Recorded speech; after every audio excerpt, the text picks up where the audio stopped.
now let's take a look at news stories making headlines around the globe. First, the federal government has announced the successful issuance of a 501 billion naira inaugural bond for generation companies, GenCos, under the Presidential Power Sector Debt Reduction Program, recording 100% subscription from pension funds, banks, asset managers, and other investors. Finance Minister and Coordinating Minister of the Economy, Wale Edun, says the strong market response to the bond underscored renewed trust in government reforms and its commitment to stabilizing the electricity value chain, improve liquidity, and attract long-term private capital into the sector. As part of the deal, 5 GenCos, which keyed into the program aimed at settling the 4 trillion naira legacy debt owed by the government for over a decade, have signed final settlement agreements with a total negotiated value of 827.16 billion naira to be paid in 4 installments. Initiated by the Tinubu administration, the program is designed to address long-standing payment arrears owed to GenCos, which for over a decade constrained liquidity, weakened balance sheets, and discouraged investment across the power sector value chain. Moving on, Nigeria and Turkey have pledged to deepen cooperation on security, trade, and defense, with a particular focus on supporting Nigeria's fight against terrorism. The commitment was announced during President Bola Tinubu's ongoing state visit to Turkey, which has seen the signing of 9 bilateral agreements following full ceremonial honors in Ankara. From the Turkish Presidential Palace, Arise State House correspondent Adesua Moran reports. On the tight security and full state honors, President Bola Tinubu's vehicle is escorted by cavalry troops along the avenue leading to Turkey's presidential complex, accompanying him to the protocol gate. He is received at the main entrance by President Erdoğan before greeting the Guard Regiment ceremonial unit. During the ceremony, President Tinubu briefly stumbled on the blue carpet laid out for the reception. He regained his footing and continued with the program without disruption. The two leaders then moved into closed-door talks, followed by an expanded bilateral meeting involving senior ministers and security officials. They later emerged to witness the signing of cooperation agreements aimed at strengthening ties across key sectors. The Federal Minister of State for Foreign Affairs, Bianca Odumeko Ojukwu, will be exchanging the Memorandum of Understanding on Cooperation in the field of media and communication between the government of the Republic of Turkey and the government of the Federal Republic of Nigeria.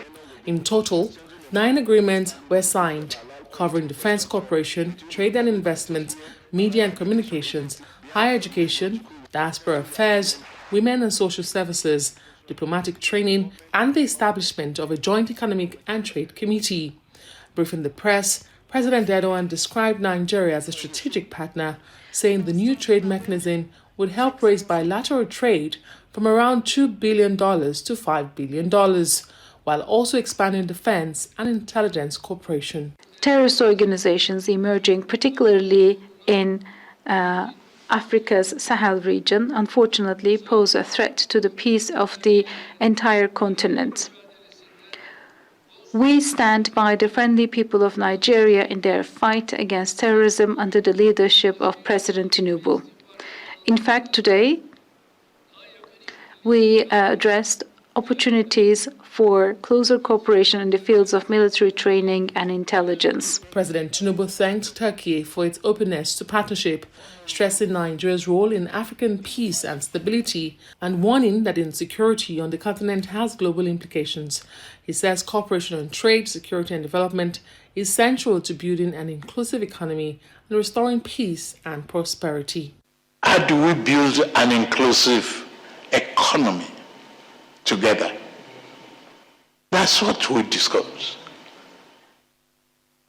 How do we reform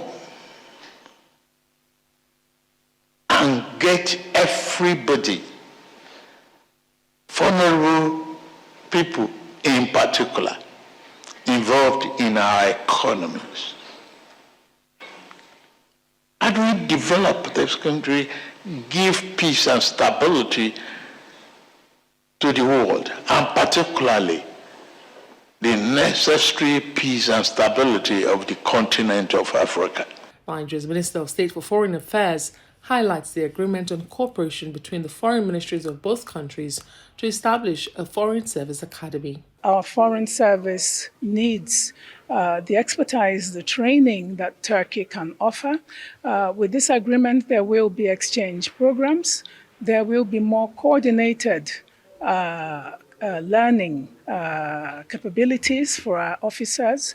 And I believe that it's going to be a win-win situation, not just for Nigeria, but also for Turkey as well. Attention now turns to implementation and how quickly these commitments translate into action, following what both sides describe as a historic set of agreements. Adesoa Omoruan, Arise News. Moving on, the World Bank Group said it has committed over $2.5 billion to Nigerian suppliers over the past 5 years, funding projects across infrastructure, healthcare, and in education. The disclosures were made at a seminar focused on procurement and investment opportunities under projects financed by the World Bank Group in Lagos. The seminar, organized by the World Bank Group, aimed to showcase procurement and investment opportunities under its projects, while promoting SME participation, transparency, and capacity building in public procurement across sub-Saharan Africa, encouraging businesses both in Nigeria and beyond to compete for available contracts. Also speaking at the seminar, the Director General of the Lagos Chamber of Commerce and Industry, Dr. Chinyere Almona, noted that the high cost of finance was among the bottlenecks hindering SMEs' participation in the procurement process. Almona said that it was often difficult for banks to grant facilities to SMEs. Equally, the International Finance Corporation said it mobilized $5 billion in private capital last year to support businesses and create jobs in the country. Well, the President of the Senate, Senator Godswill Akpabio, has raised the alarm over the escalating cost of food and the growing threat of hunger across the country, calling for urgent, coordinated national action to avert a deepening food crisis. Akpabio spoke in his welcome address at the first sitting of the Senate after the Christmas and New Year recess, warning that rising food prices and hunger now pose a grave challenge to national stability and the well-being of citizens.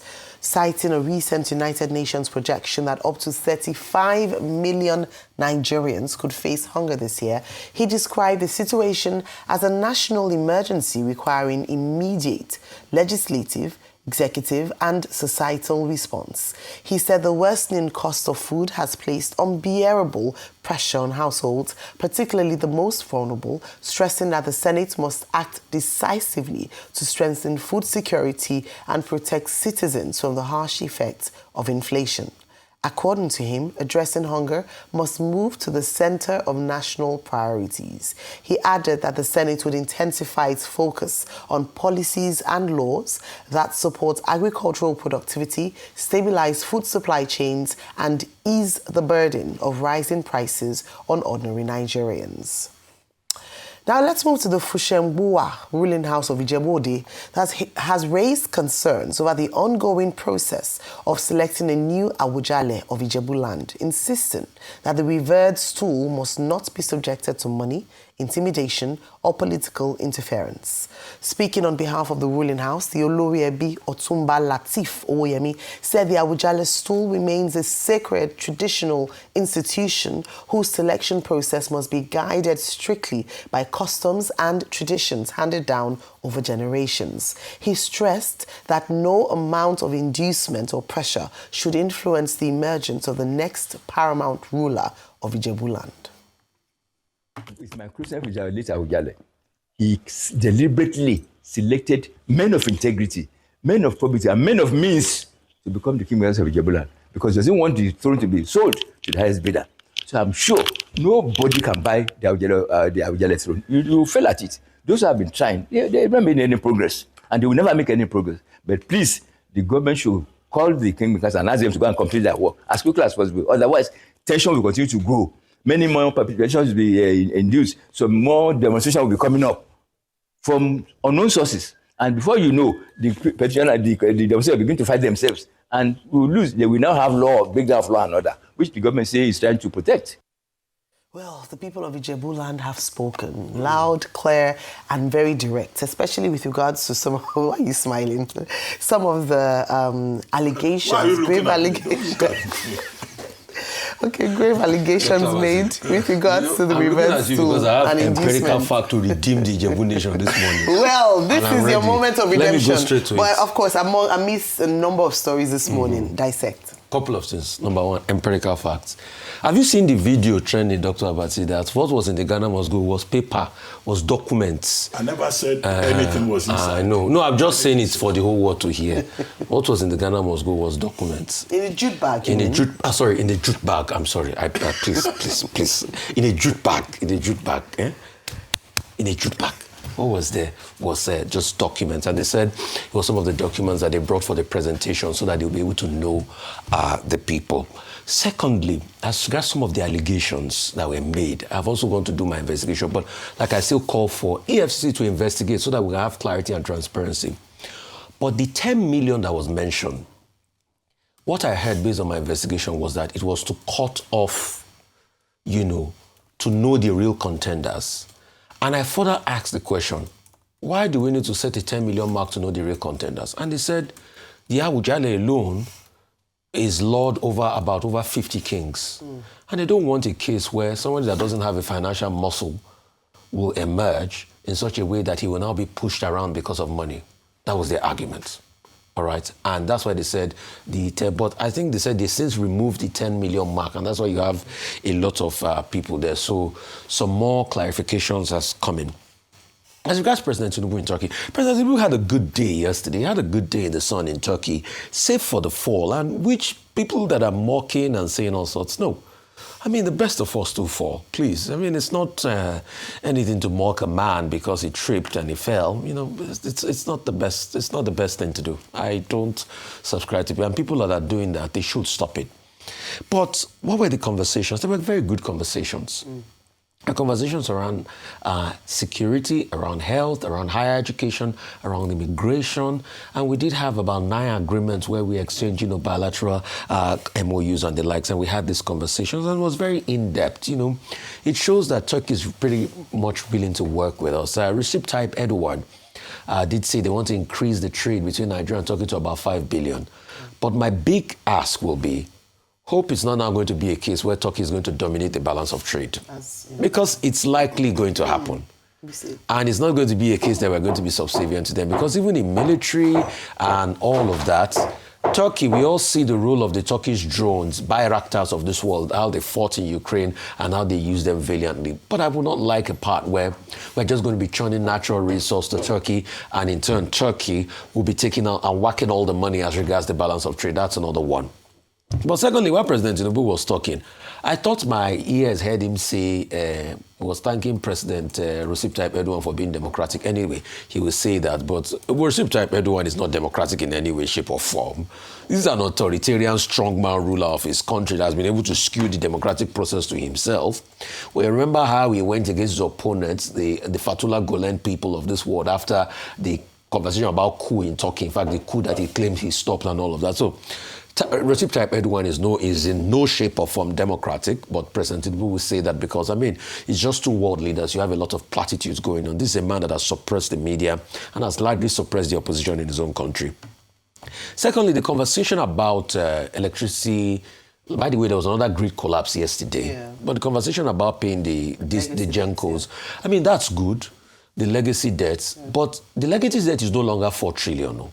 It's over 6 trillion as we speak today. As at December, the legacy debt was 6 trillion.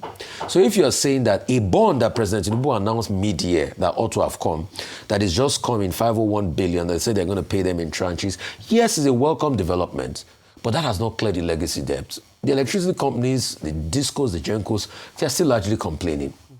In fact, to get gas to be able to power their plants is problematic for them.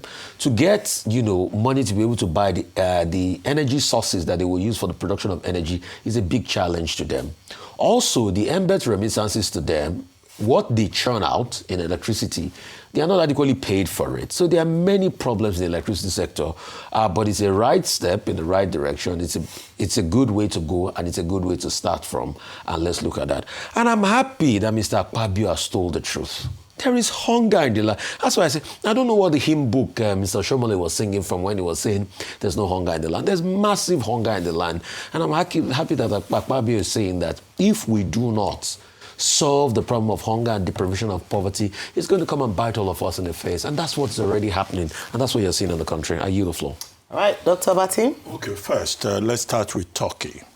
The main policy, foreign policy projection of the Tinubu administration would seem, in my view, to be economic diplomacy. And the Tinubu administration goes from country to country, looking for support, selling the country, at a time when leaders like Canadian Prime Minister Mark Carney is talking about the need for medium powers to come together, for people to look for, a new model of networking within the international global trade system. It will look like President Bola Ahmed Tinubu is also putting Nigeria on the right path. However, at the risk of sounding like a broken record, we go around signing all these agreements. Now we just signed 9 bilateral agreements with Turkey. Now, do we follow it up? Do we make sure that, the advantage, the interest of Nigeria is protected? Because it's not enough to sign a piece of paper and then, have a good photo opportunity. That's the first concern. In other words, it must be to the benefit of both countries. Quid pro quo. That's a basic principle in international relations. You do for me, I do for you, on the basis of reciprocity. However, in this particular instance, all the agreements that have been signed, they have formed a joint trade committee between Nigeria and Turkey. Turkey's President Recep Erdoğan is saying that they are going to invest $5 billion in Nigeria. What is Nigeria investing in Turkey? Do we have the capacity? Are we talking of Nigerian companies, also going to Turkey to establish businesses? What we know is that Turkey is in Nigeria in terms of investment. At least Sunday Dari made that much very clear in his back page comment in this day newspaper earlier this week about why it is important for us to identify with Turkey. Now, they have a Turkish hospital here.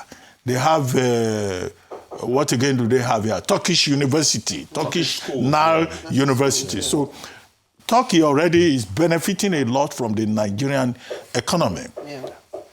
What do we have in Turkey? Do we have the capacity? So this agreement should not be an opportunity to give Turkey, to invest more in Nigeria.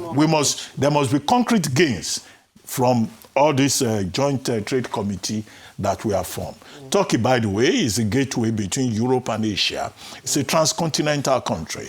And as I've said earlier this week, there is a lot that we can learn from Turkey in terms of productivity, even if Turkey is not part of the European Union, but at least is the gateway to both Europe and Asia.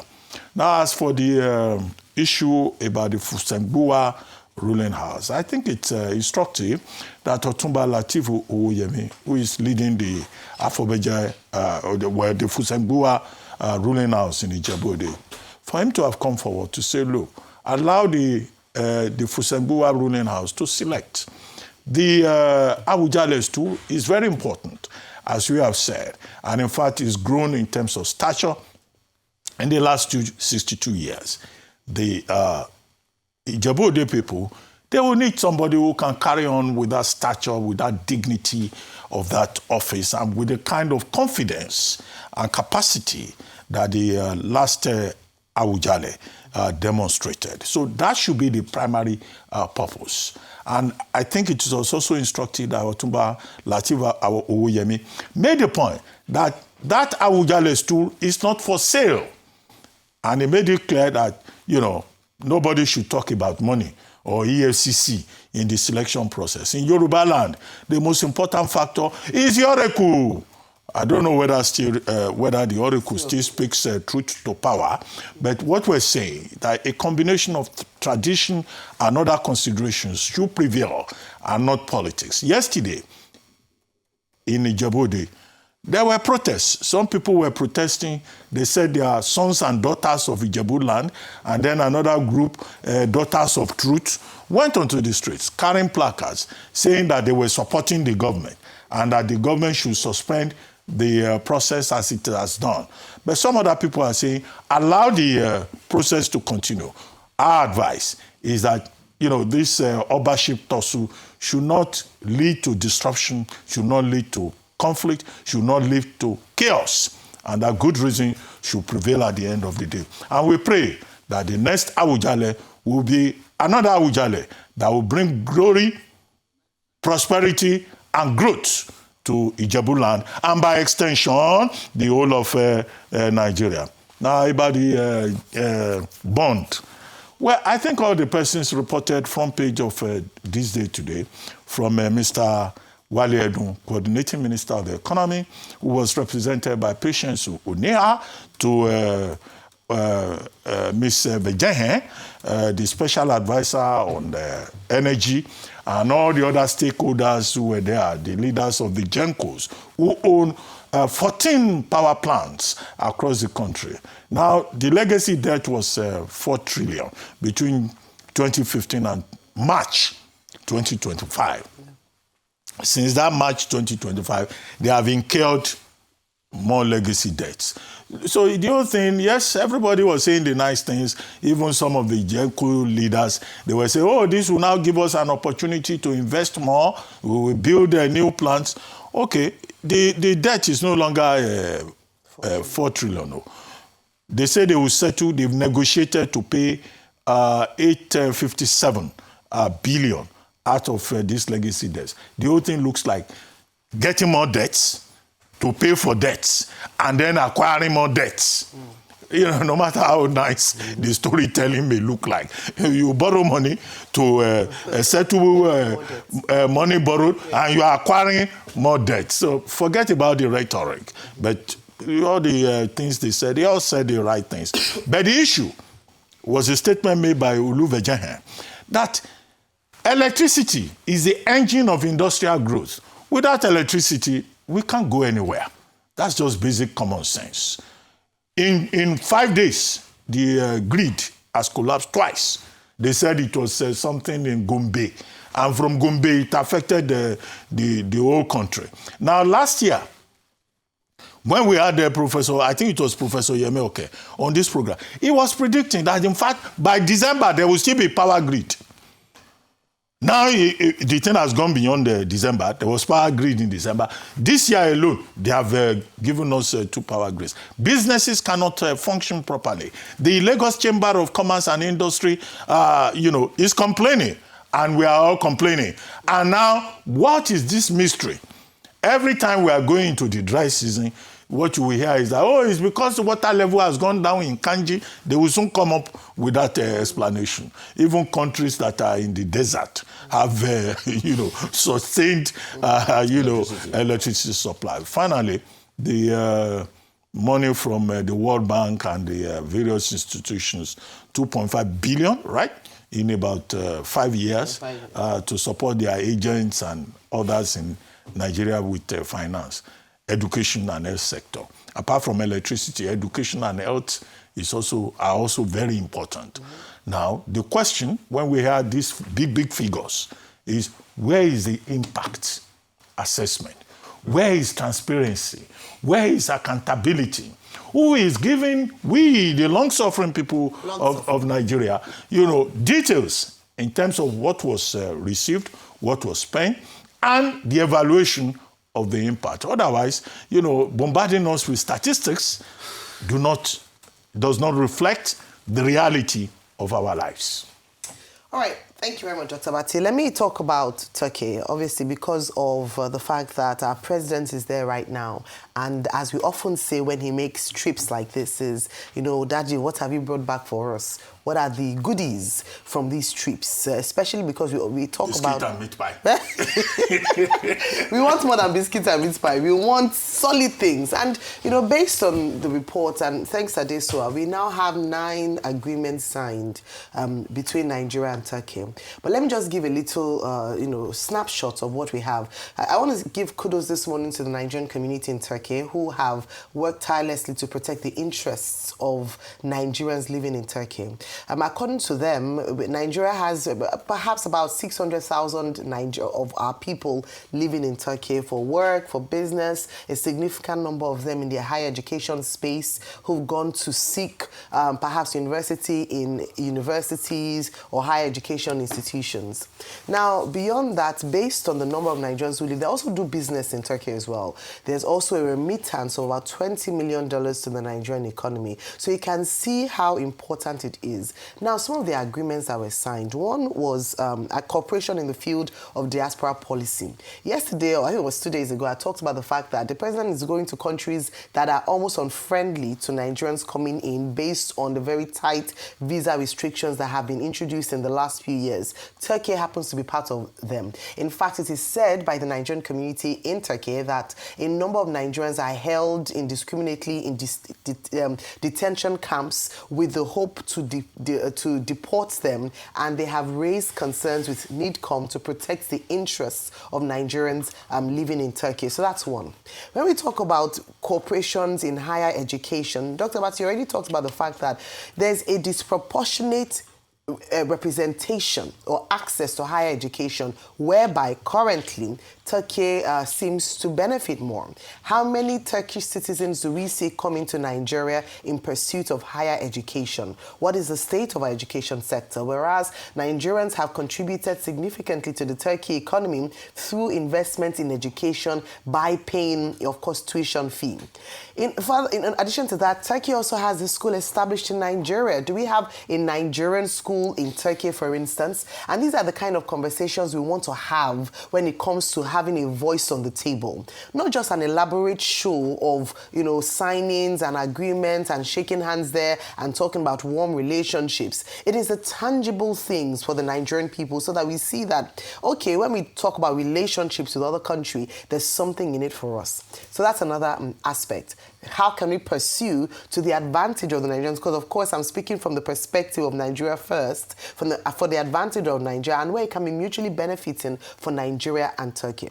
The other part they talked about was the joint declaration on economic and trade joint committee, and this is where I'd like to speak about, because we've talked about the imbalance of trade when it comes to how Nigeria trades with Turkey. Nigeria, the trade imbalance is such that most of what we export to Turkey is raw materials, especially in the agricultural space, and so we have, some of our agricultural produce in its raw form exported to Turkey. However, Turkey is the top 5 destination of imports, particularly for fabric and, in the fashion industry for Nigeria. And we've often talked about the potentials in the fashion industry, in the, in the creative space, in this space in Nigeria. I would love to see on Turkey streets people wearing, for instance, not the Ankara, what's the other one now from Ogun State? Adire.